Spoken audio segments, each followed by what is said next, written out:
The 19th century in India was a time of great upheaval. The landscape of the subcontinent was changing rapidly, influenced by both internal dynamics and external forces. Traditional ways of life were being challenged, and the winds of change were blowing through every corner of the land. The mighty British Empire, with its insatiable appetite for land and power, had cast a long shadow over the Indian subcontinent. The British were not just conquerors, they were administrators, merchants, and soldiers, all working in tandem to expand their influence and control. Gone were the days of the Mughal Empire, their once vast dominion now fragmented and weakened. The grandeur of Mughal architecture stood as a silent testament to a bygone era, with crumbling forts and decaying palaces telling the story of a fallen empire. In its place rose the East India Company, a trading behemoth that had quickly transitioned from commerce to conquest. What began as a series of trading posts along the coast soon expanded into a sprawling network of control, with the company acting as the de facto ruler of vast territories. With each passing year, the company tightened its grip on India, its influence seeping into every corner of life, from the spice trade to the very laws of the land. The British administration introduced new legal systems, economic policies, and social reforms, all designed to benefit the colonial rulers. The once proud rulers of India's princely states found themselves increasingly marginalized, their autonomy eroded by a series of treaties and agreements that favored the company. These rulers, who had once commanded great respect and power, were now reduced to mere figureheads, their authority undermined by the ever-encroaching British influence. The air was thick with resentment, a simmering anger at the injustices inflicted upon the Indian people. The common folk, who bore the brunt of colonial policies, found their lives disrupted and their livelihoods threatened. Taxes were high and traditional industries were in decline, leading to widespread discontent. This was a time when the seeds of rebellion were sown, a time when heroes would rise to challenge the might of the British Empire. Leaders emerged from various corners of the country, rallying their people and calling for resistance against the foreign oppressors. These early stirrings of rebellion would lay the groundwork for future struggles for independence. The company's rule was not without its critics, even within the British establishment itself. Voices of dissent emerged, questioning the morality and ethics of the company's actions. British newspapers and politicians began to highlight the exploitative nature of colonial rule, sparking debates and protests back in Britain. Many saw the company's actions as greedy and exploitative, driven by profit rather than any noble goal of civilizing India. The wealth generated from India's resources flowed into the coffers of British merchants and shareholders, while the Indian populace saw little benefit from their own land's riches. Voices were raised in the British Parliament, questioning the morality of the company's actions and calling for greater oversight. Some politicians argued for reforms, seeking to curb the excesses of the company and ensure a more just administration of the colonies. But these voices were often drowned out by the company's powerful lobby and the vast wealth it generated for its shareholders. The economic interests of the British elite often took precedence over ethical considerations, allowing the company to continue its exploitative practices with little interference. As the 19th century progressed, the situation in India grew increasingly volatile. Political unrest and social tensions were on the rise, with various factions vying for power and influence. The Indian populace, weary of foreign domination, began to organize and mobilize, setting the stage for future confrontations.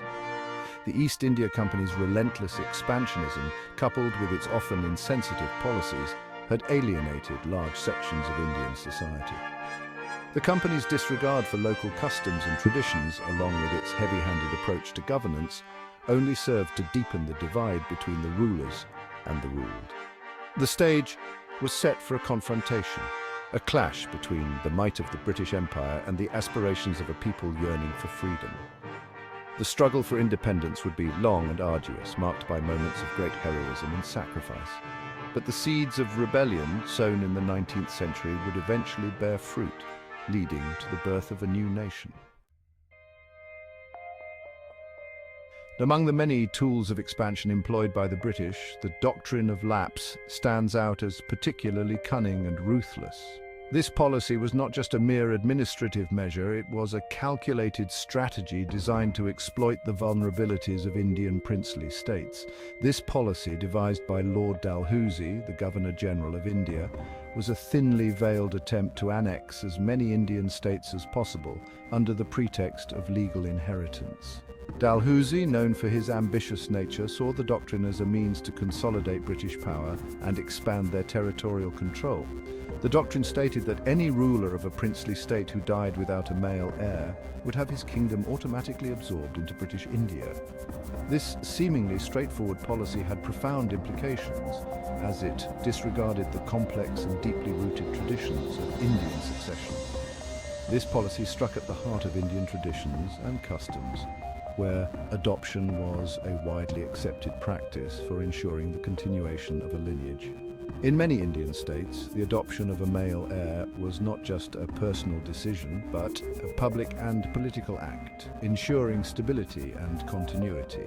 But the British, with their Western legalistic mindset, refused to recognize adopted heirs, using this as an opportunity to expand their dominion. They viewed the Indian customs as archaic and incompatible with their own legal principles, thus justifying their annexation. The doctrine of lapse was seen for what it truly was: a land grab disguised as administrative reform. It was a policy that allowed the British to extend their control without the need for military conquest, using legal pretexts to justify their actions. One of the states that fell victim to this policy was Jhansi, a small but strategically important kingdom in central India. Jhansi's location made it a valuable asset for the British, who were keen to secure their dominance in the region.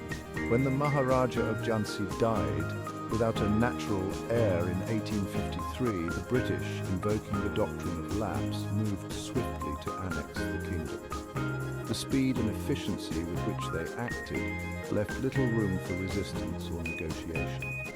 The Rani of Rani Lakshmi Bai, a young woman known for her intelligence and courage, was stripped of her rightful inheritance and reduced to a pensioner of the British Crown. Despite her efforts to challenge the annexation, she found herself powerless against the might of the British Empire. The annexation of Jhansi sent shockwaves through the Indian aristocracy. It was a clear message that the British would stop at nothing to expand their empire, disregarding treaties, traditions, and the sovereignty of Indian states. It was a stark reminder that no Indian state, however large or small, was safe from the British appetite for land.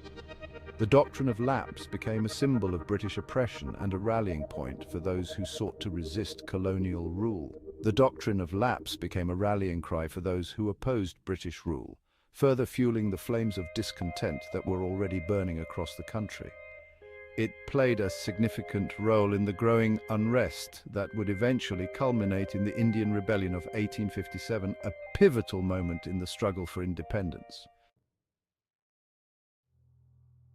The year 1857 was a turning point in the history of British rule in India. It marked the beginning of a seismic shift, a moment when the simmering discontent among the Indian populace erupted into a full-scale rebellion. What began as a seemingly minor incident involving the new Enfield rifles used by the East India Company's sepoys quickly escalated into a full-blown rebellion that shook the foundations of British power. The sepoys, who were Indian soldiers employed by the British, found themselves at the heart of a controversy that would change the course of history. The rifles, it was rumored, were greased with animal fat, a deeply offensive prospect for both Hindu and Muslim soldiers who formed the backbone of the company's army. For Hindus, the use of cow fat was sacrilegious, while for Muslims, pig fat was equally abhorrent. This rumor, whether true or not, struck at the very core of their religious beliefs and ignited a firestorm of anger and resentment. This controversy, fueled by existing grievances over pay, religious sensitivities, and the overall arrogance of the British, proved to be the spark that ignited the powder keg. The sepoys, already disillusioned by their treatment and the lack of respect from their British officers, saw this as the final straw. Their anger was not just about the rifles, it was about years of accumulated grievances and the deep-seated desire for dignity and respect. From Meerut to Delhi, from Kanpur to Lucknow, sepoys rose up in revolt, joined by local rulers and commoners alike. The rebellion spread like wildfire, with each new act of defiance inspiring others to join the cause. It was a movement that transcended social and economic boundaries, uniting people from all walks of life in a common struggle against oppression. The rebellion, though lacking in central leadership and coordination, spread like wildfire across northern and central India, posing the most serious challenge to British rule since the days of the Mughal Empire. The British, caught off guard by the scale and intensity of the uprising, struggled to contain the revolt. The sepoys and their allies fought with a ferocity and determination that took the British by surprise. For Rani Lakshmi Bai, the uprising presented both an opportunity and a dilemma. As the ruler of Jhansi, she had her own grievances against the British, who had annexed her kingdom under the doctrine of lapse.